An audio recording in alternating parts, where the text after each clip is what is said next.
नमस्कार मित्रों, इल्यून क्लासेस के यूट्यूब प्लेटफॉर्म पे आपका बहुत बहुत स्वागत है। मेरा नाम विवेक है। हम लोग एक अभ्यास श्रृंखला प्रारंभ किए हैं जिसमें हम बात करते हैं रोज 4 से 5 बहुविकल्पीय प्रश्नों की जिनको व्याख्या रूप में समझाया जाता है। 4 विकल्प दिए रहते हैं, उन चारों विकल्पों को हम लोग बारी बारी से डिस्कशन करते हैं। यह जो हमारी कक्षा है उसका नाम है करो तैयारी जीत की। यह हमारी उसमें तीसरी कक्षा है। इसमें अति महत्वपूर्ण एमसीक्यू व्याख्या सहित होते हैं। तो आइए, श्रृंखला है वो भारतीय संगीत कला पर निर्भर है। संगीत कला से जो बार बार प्रश्न पूछे जाते हैं या पूछे जाने की संभावना होती है, उसको लेकर हम लोग आज बात करेंगे। ऋषियों ने संगीत को किस वेद की उपमा दी? इस प्रकार के प्रश्न पूछ लिए जाते हैं, थोड़े कठिन हो जाते हैं क्योंकि ये वाला जो पोर्शन होता है आमतौर पर लोग पढ़ते नहीं है। तो ऋषियों ने संगीत को किस वेद की उपमा दी? 4 ऑप्शन है। पंचम वेद, जिसे गंधर्व वेद भी कहते हैं, अष्टम वेद, सामवेद, इनमें से कोई नहीं। तो विश्व के प्राचीनतम ग्रंथों तथा वेदों में सामवेद की रचना का आधार गायन ही है,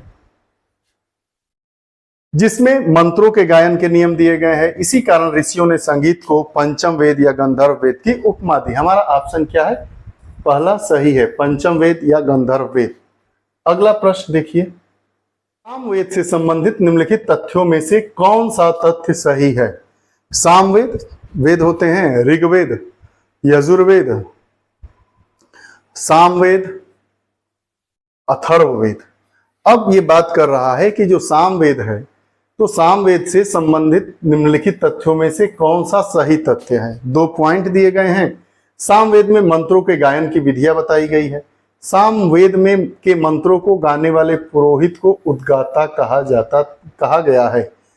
देखिए, इसमें दोनों बातें सही है। सामवेद के में गायन की विधियां बताई गई हैं और जो मंत्रों का उच्चार करते थे, गागा के मंत्रों का, अभी आप लोग देखते होंगे हरि कीर्तन या जगराता होता है तो उसमें जो गा के मंत्र को पढ़ने की विधा है वह सामवेद में ही बताई गई है और उसको गाने वाले लोग को उद्गाता कहा जाता था।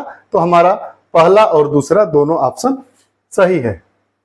अब अगला हमारा प्रश्न है, वेणु किस वाद्य मतलब बजाने वाले वाद्य का नाम है? ऐसे भी प्रश्न पूछ लिए जाते हैं कि वेणु किस वाद्य का नाम है? 4 ऑप्शन है, तबला, बांसुरी, गिटार, हारमोनियम। हम जानते हैं कि वेणु का अर्थ क्या होता है? बांसुरी होता है। अब सप्त स्वरों का उल्लेख कहाँ मिलता है? अगला प्रश्न है हमारा, सप्त स्वर, 7 स्वर जो होते हैं उसका उल्लेख कहाँ मिलता है? महाभारत, पुराण, रामायण, रामचरितमानस। तो जो 7 स्वरों का उल्लेख है वो महाभारत में मिलता है।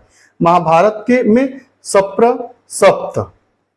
सप्त स्वरों एवं गांधार ग्राम का उल्लेख मिलता है, जिसके नाम पर गांधार स्वर है। बलबन ने किसे तूतीय हिंद की उपाधि दी थी? बलबन एक शासक था मुगल कालीन। किसको तूतीय हिंद की उपाधि दी? 4 ऑप्शन आता है, अमीर खुसरो, तानसेन, बैजू बावरा, विष्णु नारायण। हम जानते हैं कि सल्तनत जो कालीन सुल्तान थे में सर्वप्रथम बलबन ने ही संगीतकारों को संरक्षण दिया। बलबन ने ही अमीर खुसरो को तूतीय हिंद, हिंदुस्तान का तोता की उपाधि दी। यह रही अभ्यास श्रृंखला। 5 प्रश्नों को हमने देखा। भारतीय कला संगीत से जुड़े हुए हमारे प्रश्न थे। आपको यह हमारी कक्षा कैसी लगती है? अपने कमेंट में अपने विचार जरूर दीजिएगा। फिर नई कक्षा के साथ पुनः उपस्थित होंगे। तब तक के लिए बहुत बहुत धन्यवाद। नमस्कार।